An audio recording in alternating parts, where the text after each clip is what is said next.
अस्सलाम वालेकुम दोस्तों, welcome on Waqar cricket show. तो चैंपियंस ट्रॉफी का जो मेला है वो बिल्कुल अब करीब आ चुका है और जो क्रेज है, जो इंटरेस्ट है, वो आए दिन और ज्यादा बढ़ता जा रहा है। तो पाकिस्तान और भारत का जो एक टूर्नामेंट के अंदर दबदबा होता है उसका एक अलग ही लेवल होता है। यानी कि आप सिंपली ये कह सकते हैं कि भारत और पाकिस्तान के बगैर, जी हाँ, पाकिस्तान और भारत के बगैर कोई भी टूर्नामेंट कंप्लीट नहीं हो सकता है, या इन दो टीमों में से कोई एक टीम भी अगर ना हो तो वो टूर्नामेंट अधूरा है, हो ही नहीं सकता है। स्पेशली आईसीसी का इवेंट हो, कोई भी हो, एशिया कप हो, जो भी आप कह सकते हैं।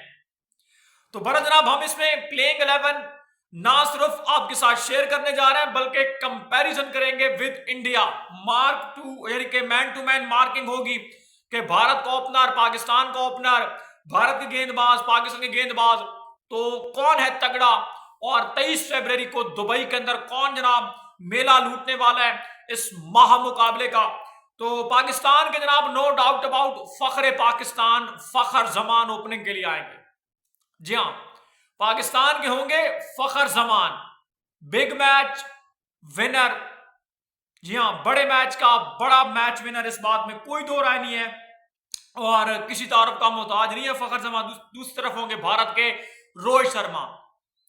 रेड बॉल के अंदर कोई इस वक्त तगड़ी परफॉर्मेंस नहीं है। लेटेस्ट जो रीसेंट रोहित शर्मा की फॉर्म है विद द बैट वो बहुत बुरी है, लेकिन ओडीआई वर्ल्ड कप 2023 में जम के रन लगाए थे। तो रोहित शर्मा एक बहुत बेहतरीन प्लेयर है, नो डाउट अबाउट। दूसरी तरफ पाकिस्तान की तरफ से इमामुल हक। जी हाँ, इमामुल हक मैदान में उतर सकते हैं अगर साइम अजूब फिट ना हुए। तो इमामुल हक जो पाकिस्तान के स्क्वाड कैसे होंगे, लेकिन साइम अजूब आ गया तो फिर तो जनाब कमाल ही है। और भारत की तरफ से शुभमन गिल जो है वो बल्लेबाजी के लिए आएंगे और वाइस कैप्टन भी हैं। तो शुभमन गिल जो है उनका भी जो रिसेंट फॉर्म है वो उतना अच्छा नहीं है, लेकिन बहुत ही टेक्निकली बड़ा बेहतरीन प्लेयर है, स्टाइलिश प्लेयर है Shubman Gill, no doubt about. तो गिल भारत की तरफ से आएंगे। तो आपने दोनों ओपनर्स का अंदाजा लगा लिया। तो दोनों टीमों की जो ओपनिंग जोड़ियां हैं वो बहुत तगड़ी है। नंबर 3 के ऊपर इंडिया और पाकिस्तान के किंग जो है बैटिंग के लिए आएंगे। बाबर आजम पाकिस्तान की तरफ से, नो डाउट अबाउट ओडीआई का नंबर 1 बैटर जनाब बाबर आजम। और जिस फॉर्मेट के अंदर ये चैंपियंस ट्रॉफी होने जा रही है ओडीआई फॉर्मेट के अंदर, तो बाबर आजम इस फॉर्मेट का किंग है। तो बाबर आजम और भारत की तरफ से आएंगे विराट कोहली, इंडिया के king Kohli, no doubt about बहुत बड़ा प्लेयर है। रिसेंट फॉर्म इस बंदे की भी अच्छी नहीं है, लेकिन बड़े मैच का ये भी बड़ा प्लेयर है और अपने बाजुकात बल्कि नहीं ज्यादातर मौकों के ऊपर अगेंस्ट पाकिस्तान कोहली के बल्ले से रन ज्यादा निकलते हैं।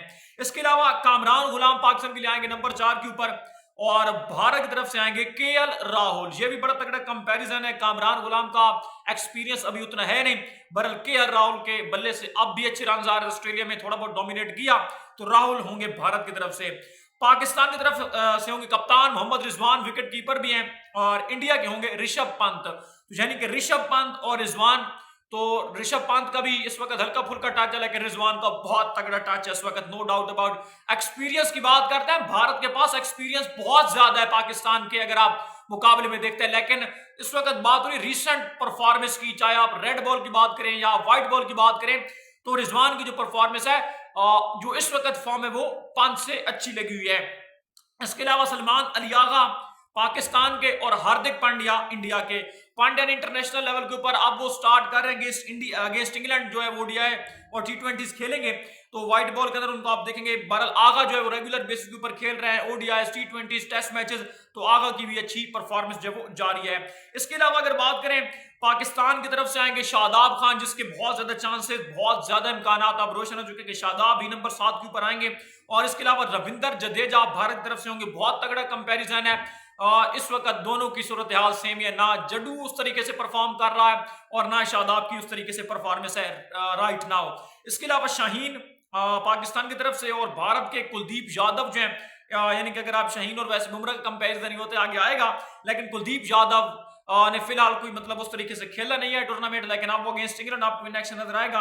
और शाहीन की तो यानी कि अच्छी बॉलिंग जारी है। इसके अलावा नसीम शाह भी उतार चढ़ाव का शिकार है, लेकिन मेजर पाकिस्तान का फास्ट बॉलर है। शामी दोबारा कम बैक कर रहा है, लेट्स सी। एक्सपेक्टेशन बहुत ज्यादा है, ओडीआई वर्ल्ड कप में बहुत तगड़ा किया था 23 में, अब भी उनसे भारत के जो फैंस हैं वो बहुत ज्यादा उम्मीदें लगा के बैठे हुए हैं। इसके अलावा पाकिस्तान के हारिस रऊफ और भारत के जसप्रीत बुमराह सामने से आ रहे हैं, यानी कि बुमराह की जो इंजरी का इस वक्त सवाल है, अगर फिट हो गए तो खेलेंगे, वरना फिर जो मुश्किलात भारत के लिए हो सकती हैं। इसी वजह से जो है उन्होंने शुभमन गिल को वाइस कैप्टन बनाया, वरना बुमराह होते। इसके अलावा अगर बात करें तो अबरार अहमद और भारत के अर्शदीप सिंह, तो जो एक्सपीरियंस है वो भारत का बहुत ज्यादा है, लेकिन जो इस वक्त आप रीसेंट परफॉर्मेंस की बात करते हैं, जो राइट नाउ परफॉर्मेंसेज हैं, तो यहाँ पर मिलती जुलती है। भारत के केएल राहुल का जो प्लेयर है, मतलब केएल राहुल के बल्ले से रन आ रहे हैं, पंत हल्की फुल्की टच में। इसके अलावा शामी, या मतलब ये डोमेस्टिक में अच्छी बॉलिंग कर रहे हैं शामी। यार सदीप ने तो खैर बड़ा तगड़ा बहुत तगड़ी यानी कि उसकी परफॉर्मेंसेस जारी है। तो पाकिस्तान और भारत की जो प्लेइंग 11 है आपने जहां पर देखी है, तो एक तगड़ा आपको हाई वोल्टेज मुकाबला 2025 के अंदर, यानी कि 23 फरवरी को होने वाला दुबई के अंदर। तो इसमें कौन फेवरेट है ये आपने बताना है, लेकिन मुझे लगता है कि दुबई में शायद पाकिस्तान को इस मरतबा एडवांटेज है। हालांकि ओडीआई के अंदर भारत का पलड़ा हमेशा भारी रहता है, लेकिन इस मरतबा टक्कर बड़ी तगड़ी होने वाली है। अपडेट से चलेगी तो लाइक और सब्सक्राइब जरूर कर देना।